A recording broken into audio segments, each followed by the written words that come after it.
രാവിലെ തന്നെ കഞ്ഞി ഇങ്ങോട്ടു, പിന്നെ ബീൻസ് മെഴുക്കുവരട്ടി വെച്ചു, പിന്നെ ഉള്ളിത്തീരാണ് വെച്ചത്. അപ്പോൾ അതിന് കുഞ്ഞിന് എഴുന്നേറ്റ് വന്നിട്ടുണ്ടായിരുന്നു. അച്ചപ്പം ഞാൻ അവന് പാത്രത്തിലിട്ട് കൊടുത്തണേ.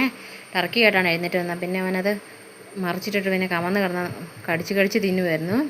പിന്നെ വൈകുന്നേരമൊക്കെ ആയപ്പോൾ ഉള്ള ചായ ഞങ്ങൾ കുടിച്ചു. പിന്നെ ഇത് വൈകുന്നേരത്തിനുള്ള കറിവെക്കാണ്. അത് മുരിങ്ങയിലക്കകത്ത് മുട്ടയൊക്കെ ചേർത്ത് ഒരു തോരൻ പോലെ ആക്കിയെടുക്കുന്നതാണ്. നല്ല ടേസ്റ്റാണ് ഇങ്ങനെ ചെയ്യുന്നത്. മുരിങ്ങയില തന്നെ ഇട്ട് കറി വെക്കുന്നത് എനിക്കിഷ്ടമല്ല, അതുകൊണ്ട് ഞാനിങ്ങനെ മുട്ട ചിക്കിയിട്ടതാണ്. നല്ല അടിപൊളി ടേസ്റ്റാണ്. പിന്നെ വൈകുന്നേരത്തേന് ശകലം കൂടെ കഞ്ഞി ഇടുന്നുണ്ട്, കാരണം രാവിലെ വെച്ചത് പൊതിയും കൊണ്ടുപോയി പിന്നെ ഞങ്ങൾ കഴിച്ച് കഴിഞ്ഞപ്പോൾ ഇല്ലായിരുന്നു, കുറവായിരുന്നു. അപ്പോൾ പിന്നെ വൈകുന്നേരം കുറച്ച് കഞ്ഞി ഇട്ടു. പിന്നെ കഞ്ഞിയൊക്കെ ഇട്ടിട്ട് കറിയെല്ലാം വെച്ച് പിന്നെ മുറ്റത്തോട്ട് ഇറങ്ങി. കുറച്ച് ചപ്പെല്ലാം അടിച്ച് വാരി കത്തിക്കാനുണ്ടായിരുന്നു. ഇത് ഫ്രണ്ടിലെയാണ്.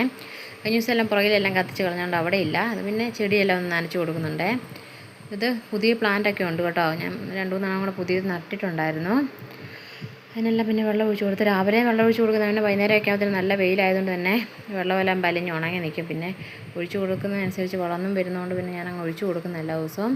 പിന്നെ തിണ്ണയിലൊന്ന് തൂത്തുവാരിട്ടു. അതിനുശേഷം പിന്നെ താഴത്തെ വീട്ടിലെ ചേച്ചി ചക്ക കുറച്ച് തന്നിട്ടുണ്ടായിരുന്നു കേട്ടോ. അവർക്കൊക്കെ ഇഷ്ടംപോലെ പ്ലാവുണ്ട്, അവിടെ നിന്ന് തരുന്നതാണ് ഈ ചക്കയൊക്കെ. പിന്നെ ഒരു കാനമാങ്ങ തന്നിട്ടുണ്ടായിരുന്നു. പിന്നെ ഞാൻ വൈകുന്നേരം ആകുമ്പോഴത്തേന് വേവിക്കാമെന്ന് ഓർത്തു. പിന്നെ കാനമാങ്ങയൊന്നും കിട്ടാനില്ല, ഒരുപാട് നാളായി കഴിച്ചിട്ടേ. മണമാണ്, നല്ല മണമാണേ. മുക്കിലോട്ടാണെങ്കിൽ തുളച്ച് കയറുന്ന രീതിയിലുള്ള മണമായിരുന്നു. കഴിക്കണമെന്നുണ്ട്. ഏകദേശം ഒന്ന് ചക്കയൊക്കെ അരിഞ്ഞ് വെച്ചിട്ട് കഴിക്കാമെന്ന് ഓർത്തിരിക്കുവാണ്. കാരണം കുഞ്ഞൻ അടഞ്ഞു കഴിഞ്ഞാൽ പിന്നെ ഒരു പരിപാടിയും നടക്കില്ല. അവൻ വഴക്കുണ്ടാക്കുന്നതിന് പിന്നെ അരിഞ്ഞെല്ലാം മാറ്റി വെക്കണം.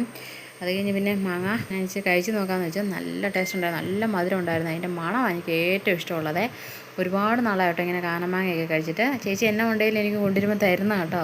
നല്ല ടേസ്റ്റ് ഉണ്ടായിരുന്നു. പിന്നെ ചക്കയൊക്കെ അരിഞ്ഞ് കഴിഞ്ഞു.